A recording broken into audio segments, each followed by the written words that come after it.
Kaya muna natin i-charge galing sa biyahe.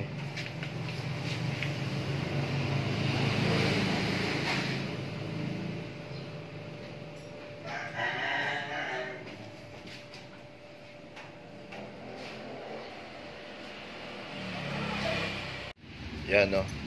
Kahapon nasiraan ako. Tumigas yung manibela. Naglolo ko yung dash panel ko. Ngayon, nalobat yung battery kaya pala. Tapos ngayon, kinarge ko na. Check natin kung aandar. Ayun, tabats na.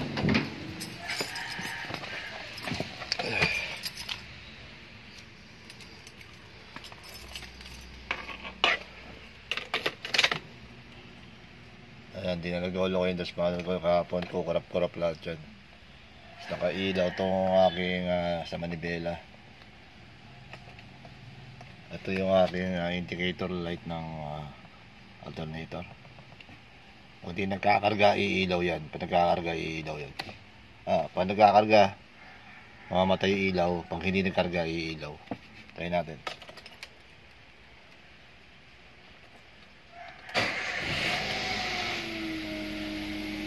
Nawala yung ilaw. Okay na. Ano na rin malibela ko, di matigas. Nawala lahat. Pero maugong yung aking alternator. Maugong ang aking alternator.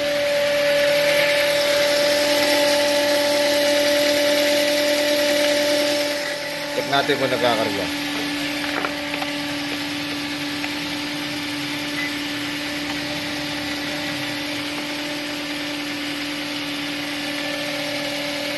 Okay, 13.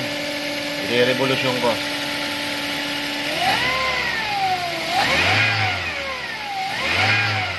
Wala, hindi nagkakarga. Pero ang ugong ng aking alternator. Napakaugong. Nasa yung voltahe ko, hindi nagkakarga.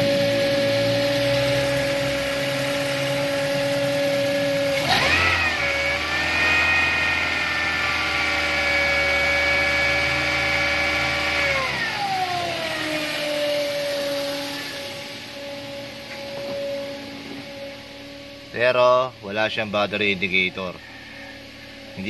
Pero hindi siya nagkakarga yung aking alternator. So bababa ko yung alternator, check ko kung anong nasira.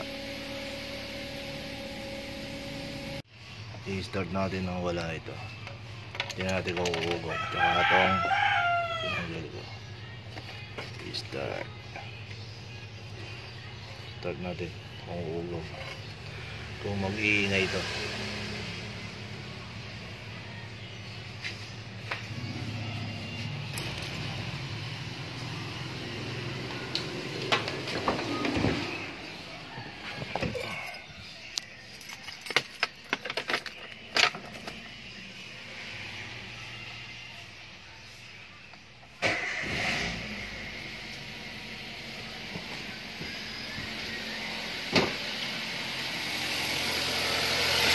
Ngayon, walang ugong, normal na normal.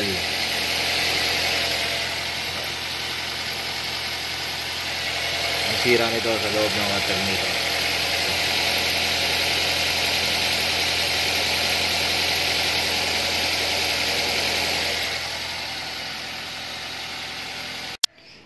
Ito yung sira sa diode. Ayan o.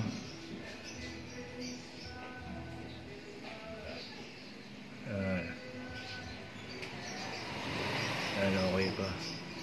Ito.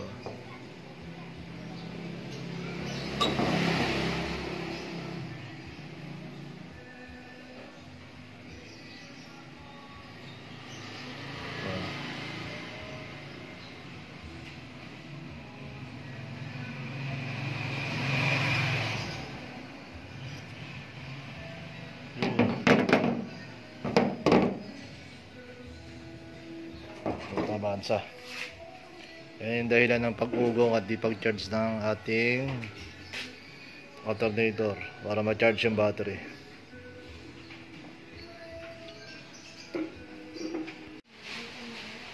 Ayan, mataas palitan ng diode. Napalitan na ng diode. Yun.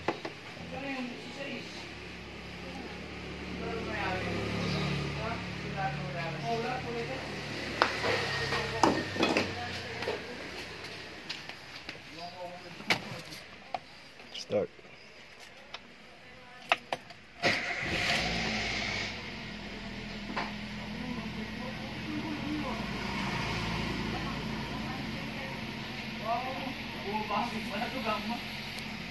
Ano na.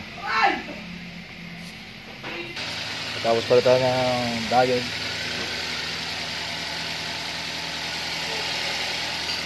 Yung charging niya.